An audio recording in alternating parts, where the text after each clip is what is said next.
క్రైస్తవులంటే నిజంగా ఎలా ఉండాలి? బైబిలు ఏం చెప్తుంది?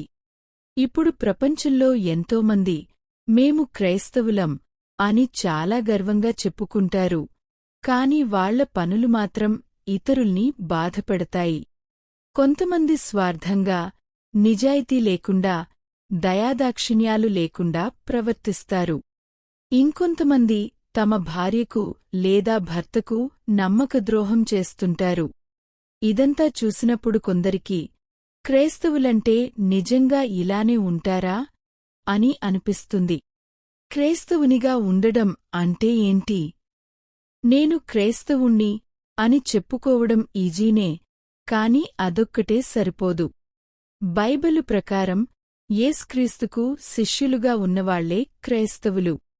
అపొస్తలుల కార్యాలు 11 అధ్యాయము 26 యేసే ఇలా అన్నాడు: మీరు ఎప్పుడూ నా బోధలు పాటిస్తూ ఉంటే మీరు నిజంగా నా శిష్యులు. యోహాను 8 అధ్యాయము 31 నిజమే, ఏ తప్పు చేయకుండా యేసు బోధల్ని పొల్లుపోకుండా ఎవ్వరూ పాటించలేరు.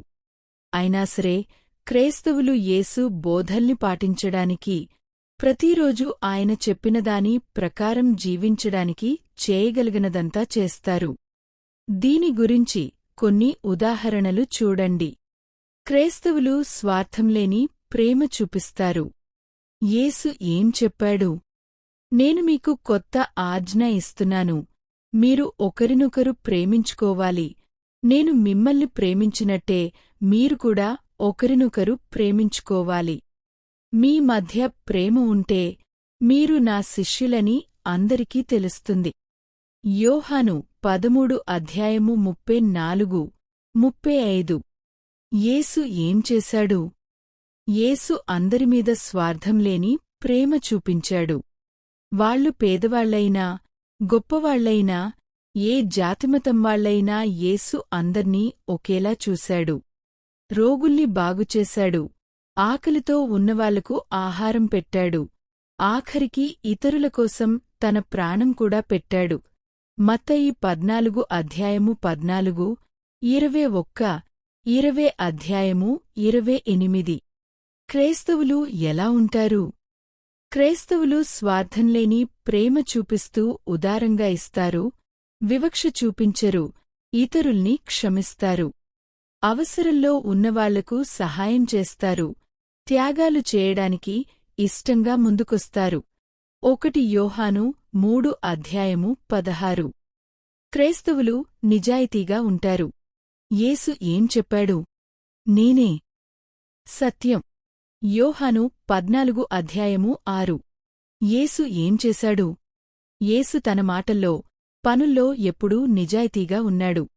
ఇతరులు ఆయనకు నచ్చింది చేసేలా కుయుక్తిగా మాట్లాడడం, మోసం చేయడం, అబద్ధాన్ని నిజమని నమ్మించడానికి ప్రయత్నించడంలాంటివి ఎన్నడూ చేయలేదు. నిజం మాట్లాడితే సమస్యలు వస్తాయని తెలిసినా ఆయన మాత్రం నిజాయితీకి మారుపేరుగా ఉన్నాడు. మత్తయి 22 అధ్యాయము 16, 26 అధ్యాయము 63, 67 క్రైస్తవులు ఎలా ఉంటారు? క్రైస్తవులు అబద్ధాలు ఆడరు. అంతేకాదు, వాళ్లు పన్నులు కడతారు, దొంగతనం చేయరు, ఉద్యోగంలో సమయం వృధా చేయకుండా కష్టపడి పనిచేస్తారు. రోమీయులు 13 అధ్యాయము 5-7, ఎఫెసీయులు 4 అధ్యాయము 28 ఇతరుల్ని మోసం చేయరు, పరీక్షల్లో కాపీ కొట్టరు, జాబ్ అప్లికేషన్లు పెట్టేటప్పుడు లేదా వేరే సందర్భాల్లో తప్పుడు సమాచారాన్నిగాని, దొంగ డాక్యుమెంట్లనుగాని ఇవ్వరు. హెబ్రీయులు 13 అధ్యాయము 18 క్రైస్తవులు దయ చూపిస్తారు. యేసు ఏం చెప్పాడు? భారం మోస్తూ అలసిపోయిన మీరంతా నా దగ్గరికి రండి, నేను మీకు సెదదీర్పును ఇస్తాను. నేను సౌమ్యుడిని, వినయస్థుడిని కాబట్టి నా కాడిని మీమీద ఎత్తుకుని నా దగ్గర నేర్చుకోండి, అప్పుడు మీరు సెదదీర్పు పొందుతారు. ఎందుకంటే నా కాడి మోయడానికి సులభంగా ఉంటుంది, నేను ఇచ్చే బరువు తేలిగ్గా ఉంటుంది. మత్తయి 11 అధ్యాయము 28-30 యేసు ఏం చేశాడు? యేసు దయగా ఉండేవాడు.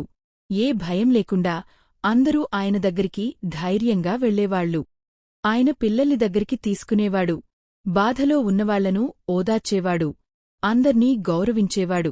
మార్కు 10 అధ్యాయము 13-15, లూకా 9 అధ్యాయము 11. క్రైస్తవులు ఎలా ఉంటారు? క్రైస్తవులు ఇతరులతో దయగా మాట్లాడతారు. ఇతరులతో అమర్యాదగా మాట్లాడడంగాని, తిట్టడంగాని చేయరు. ఎఫెసీయులు 4 అధ్యాయము 29, 31, 32. ఇతరుల్ని పట్టించుకుంటారు, సహాయం చేయడానికి అవకాశాల కోసం చూస్తారు. గలతీయులు 6 అధ్యాయము 10. క్రైస్తవులు తమ భార్యకు లేదా భర్తకు నమ్మకద్రోహం చేయరు.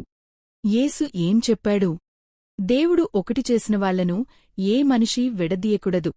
మార్కు 10 అధ్యాయము 9. యేసు ఏం చేశాడు? యేసు పెళ్లి చేసుకోకపోయినా భార్యాభర్తలు ఒకరికొకరు నమ్మకంగా ఉండాలని ప్రోత్సహించాడు. మత్తయి 19 అధ్యాయము 9. భార్యాభర్తల బంధం తెగిపోయేలా చేసే పనుల గురించి ఆయన హెచ్చరించాడు. మత్తయి 5 అధ్యాయము 28. క్రైస్తవులు ఎలా ఉంటారు? క్రైస్తవులు తమ భార్యకు లేదా భర్తకు నమ్మకద్రోహం చేయరు. హెబ్రీయులు 13 అధ్యాయము 4.